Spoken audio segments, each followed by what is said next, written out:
All right, here is the more detailed variation of the patch notes. We have a ton of things to go over. There are so many updates and so many different things. So let's start with the pet system. So to start with, the pet system unlocks when you hit level 20. You will have 30 slots for pets to start with, up to a total of 100 pet slots, purchasable with Skystones as obvious. The total cost to bring yourself to 100 pet slots will be 700 Skystones, and you can have 6 pets in the pet house at any time. When adopting pets, so this one says adopt a second generation pet. When we start the game, we'll be put through the tutorial and automatically gain a second generation pet. However, when we obtain pets through the pet adoption tickets, they will always be a first generation pet. So let's go over pet types. There are lobby pet types that sit in the lobby with you and kind of hang out, as well as battle types. So the lobby types can give you increases of a variety of skills involving kind of your like UI management related things. So you'll get things like increased chance to get greater success on gear or increased sell cost for gear. And they also have a gift you can obtain once per day. This is the list of gifts that you can obtain. So a bunch of cool different things here. Sometimes you can get lucky. The battle type pets are the ones that interest me more. So the battle type pets have a couple different things that make them relevant. Generally, the easiest way to describe it is that all battle pets increase the amount of currency gained from content, whether it be adventure, side story, spirit altar, or hunts. The other thing that's unique about the battle pets, and this is a little bit further down, let me just scroll down to it, is that you can use what are called homemade snacks to auto repeat the battle. So if you have enough homemade snacks, you can kind of just continuously run adventure or continuously run spirit altar and such. So nice quality of life improvement for players who want to, be able to step away from the game for a little bit longer. So raising pets. Raising pets are important. There's this enhance and synthesize pets setup. This increases the level and generation of pets. So the generation of pets are basically their star value. Increasing the generation of pets increases their max their max skills, as well as increasing their max affinity. So affinity is directly related to the strength of the skills. But let me go over the fodder first. You can feed other pets as well as normal food to increase the level of your pets. And then when you wish to synthesize them, you can synthesize 2 of the same generation of a pet to improve it. When you synthesize this, you'll be able to select one of their inherited skills or one of their skills to be inherited into the next generation. I know it's a little bit confusing, but I think after a little bit, we'll be able to understand, what are the better skills or what are the things that we value more. So the way to improve affinity, there are 2 different ways. One, you can use stigma every day to improve the affinity of your pets, as well as you can use toys. So toys can be purchased using silver transmit stones, which are also limited to once a week. I assume we'll be getting some in events as events kind of progress. This gives them more of an opportunity to release a diverse setup of rewards for events. So for pet skills, as I was talking about here, having a higher generation means you can have more maximum skills. At the highest generation of 4-star, you're able to get 3 maximum skills as well as 2 inherited skills. This is the list here for the lobby type pet skills and the battle type pet skills. I think the ones that most interest me are increased gold earned from selling and decreased equipment enhanced costs. This will just help us naturally gain more gold and not have to worry so much about it. For the battle type ones, I think what I'm most interested in is the chance to receive an additional piece of equipment, additional lesser charm, and probably just the event currency. Those are the things that I value the most. Having to spend less time in side stories is valuable to me, as well as being able to get more chances at gear. We can name pets, not super important or relevant in my opinion. There is a pet shop that we can purchase things from, whether it's with gold, Skystone, Stigma, or silver transmits. We can get pet adoption tickets as well as we can get normal food and toys. They are adding pet reputation quests, so hopefully we can get some nice rewards out of that and boost up our pets right away. But that's pretty much it for the pet shop. The next thing in the patch is the end of Arena Season 3. So Arena Season 3 is ending. It is closing this weekend.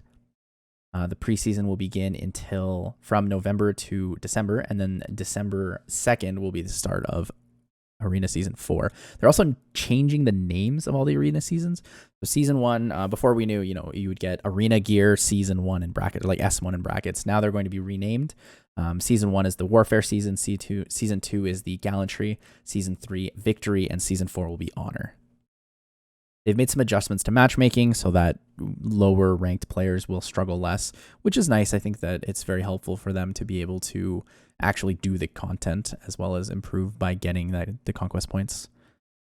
The third thing we have is a new hero. So Troublemaker Crozet, we've had this data mine for a while. We finally have Moonlight Crozet. So Moonlight Crozet, we don't know too much about his story yet. There's a little bit that they've talked about, but I'm definitely interested in seeing kind of how he fits into the story. But enough of that, I digress. Let's talk about his skills. So I want to talk about his passive first before moving into everything else. So his passive is kind of this like backwards SSB passive in the sense that he will have an Aureus effect taking damage from an ally in the back row when they are attacked, as well as he has a chance to counterattack when that back row ally is hit. The interesting thing about that is that the counterattack has a stun chance on it. So ML Crozet skill 1 has a 20% chance to stun, which can be increased up to, I believe, 40% with skill ups. The cool thing is if you soul burn it on 10 souls, that's a 100% chance to stun. So you do actually have the potential to use him offensively and protect units. Something that really gets me about ML Crozet, and I'm not really sure how I feel about it yet because I don't have all the details, is his skill 3. So his skill 3 is called Oath of Protection. So this skill dispels debuffs from yourself and a targeted ally, and then increases ML Crozet's defense by 3 turns, and then grants a class enhancement to the ally for 3 turns.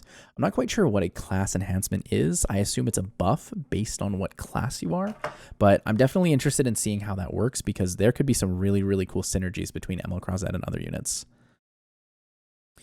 As the long-awaited, Luna has returned along with a new artifact called Draco Plate.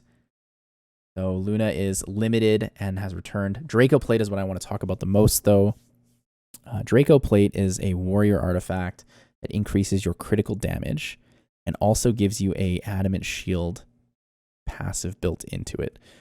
So obviously this doesn't stack with other effects like this, but what it reads is increases critical damage while decreasing damage suffered from critical hits. This is a very, very unique artifact, and I think it's very strong. You are able to get one for free, actually. The side story week 2 is opening, and there is potential to get a Draco Plate for free, as well as a 1-star cute little ghost pet. Also worth mentioning that the Goblin Challenge and the Mulligar Challenge will be in this week's of side story, as well as they are one-time clear only. So I believe that's 500k gold and a Mulligara. They've added a new weekly pack called the Stigma Pack. It gives you 6,500 Stigma, 3 Giga Phantasmas, and 450 Skystones. I think unless this pack is extremely cheap, and I mean extremely, extremely cheap, there is really no value in buying this. Stigma is fairly easy to obtain, and I don't think it's going to be worth it just for the sell of the Giga Phantasmas. They've made a couple other improvements and adjustments, nothing that I found super relevant besides maybe normalizing the times for Mystic lineups and Powder shop changes. They've added this kind of currency change for the UI where you can check how much free and paid Skystones you have. That might be relevant to some people, but I don't think it's super important. They've added a new reputation quest that gives us 200 Skystones. This is nice. 200 Skystones is always nice. But everything else in here is kind of just for you to read because it's not super relevant or important. This is the really important part of the patch that a lot of people are looking for. I know a lot of people are looking forward to pets, but I think this is more of a gameplay impact than the pet system. So the first thing to go over is the memory imprint improvements. So targets between 3 and 5-star heroes, they've now released what's called Imprint Concentration. So what we know currently is Imprint Release. Imprint Release being the available slots, and Imprint Concentration now being a concentrated slot to increase the stats of yourself. Now, something to note is that the imprint release is not always going to be the same as the imprint concentration. As you can see here with Jekt, the imprint release is speed and the imprint concentration is flat health.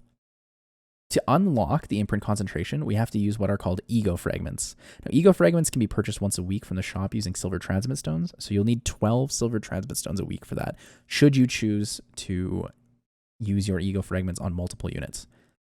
Something to note is that when you have a supporter up, even if you've selected them to be on imprint concentration, they will always use imprint release. And here is the really big one, the hero balance adjustment. So I have a lot to say about this. I've gone through all of it, and I've really thought about what I value and what I think is important. So Tenebria is getting quite a few changes here. Well, maybe not quite a few. Her skill 2, Ominous Thunder, is now going to have a decrease speed debuff for 2 turns. And her skill 3 now has a 75 or a 1-turn sleep added at a maximum 75% chance. I think there's a good relevancy in this. Sleep is an underrated debuff in this game. When you attack a unit that's sleeping, you are guaranteed to crit against it. So there's a lot of potential for huge damage. Specimen Says, however, is getting what I think is the most relevant and most important buff of the entire patch. So his skill 2 gets a 15% increased stun chance, which is not super relevant. However, his skill 3 is now added an extinction setup for when he kills a unit. On top of that, he now penetrates enemy defense by 30% base and up to 100 when stunned. Before, it was simply if they were stunned, you ignored it by 100%. But now they've added this effect where 30% is penetrated, so you may be able to kill targets without having to stun them all the time. A defense break setup could be more viable now. But the extinction is just so valuable. This is going to allow Specimen Says to be used more effectively in Guild Wars and possibly in Arena as well. I'm really looking forward to building my Specimen Says. I want to see the potential teams that I can take out with this. Dominiel's getting a stun chance increase and a slight change to her skill 3 in the wording. So before, it was a maximum 50% chance to stun as well as decrease combat readiness. The stun chance has been increased to 90%. However, the decreased combat readiness is still remaining at 50%. Rin is getting a pretty reasonable change. They've added a CR increase to herself on her skill 1, so she can rotate turns faster. And they've made a change to her skill 3. So now that they've removed the barrier buff, they've changed the wording for it a little bit from amount recovered and barrier strength are proportional to the target's max HP, and simply changing it to just amount recovered. The 2 changes that she's getting is that the barrier buff has been changed to a continuous heal, and the attack buff has been changed to a greater attack buff.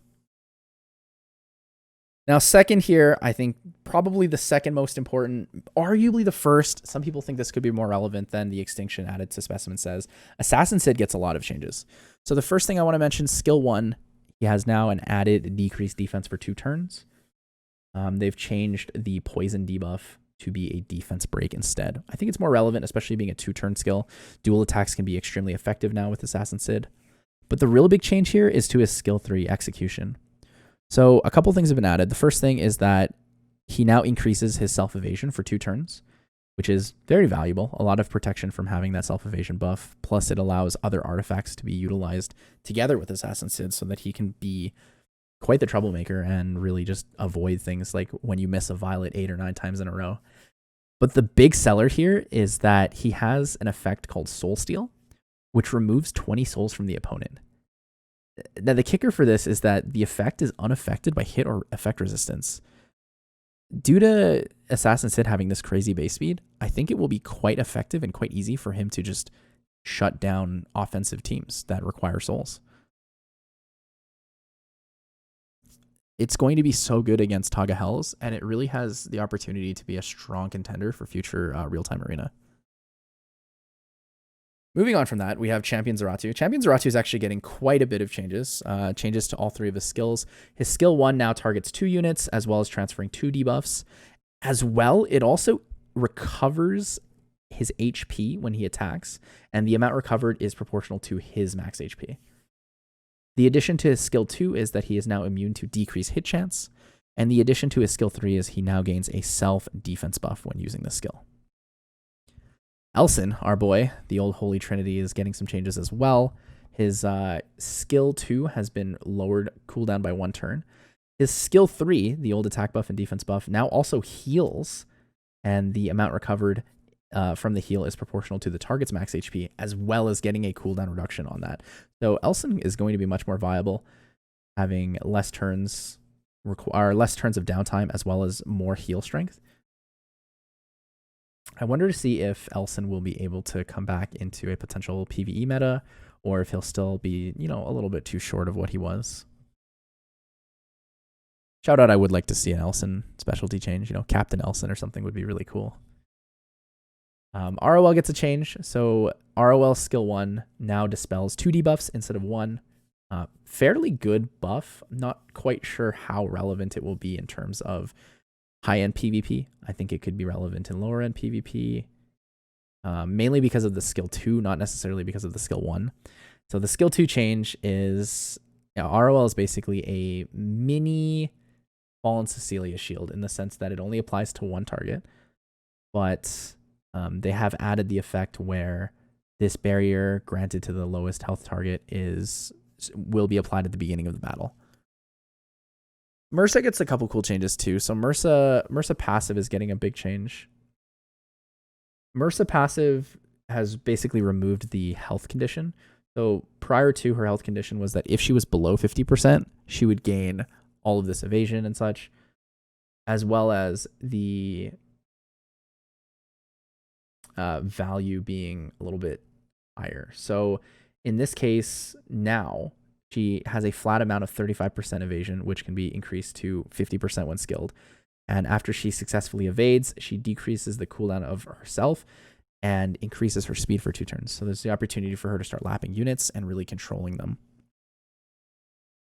The biggest change for me in this patch is Corvus. I think it's very reasonable, and I'm very happy with the way they changed him. They didn't gut him, but they made him a little bit more balanced.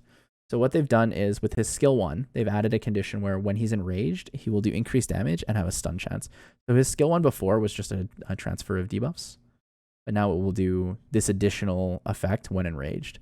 His skill 2 now will double the amount of combat readiness reduced when enraged, and also increases the amount of fighting spirit gained from using this skill. The balance for this is that they've changed the way his skill 3 Fury Advent work. So to start with, but now you are to start the battle with 50 fighting spirit. However, the drawback to this is that to use this skill, it requires 100 fighting spirit.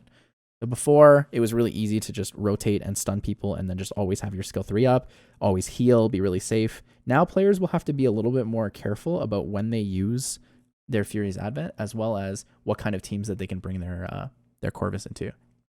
For those of you who don't have faith in Corvus going forward, he is available for recall. So should you choose to, you can get rid of him. And that's pretty much it for the whole patch. The last things that are worth mentioning, Luna Limited, as well as the Draco Plate. I think I already talked about this, and the free unequip event, and the 7-day login for pet rewards. So I hope you guys enjoyed the detailed patch review here. I do have my quick 3-minute TLDRs, but this patch was huge, so I felt it was necessary to really go in depth about it. Thank you very much for being here, and I really appreciate you guys. If you have any other questions or anything, please leave a comment below. If you have any videos you want me to work on, please let me know.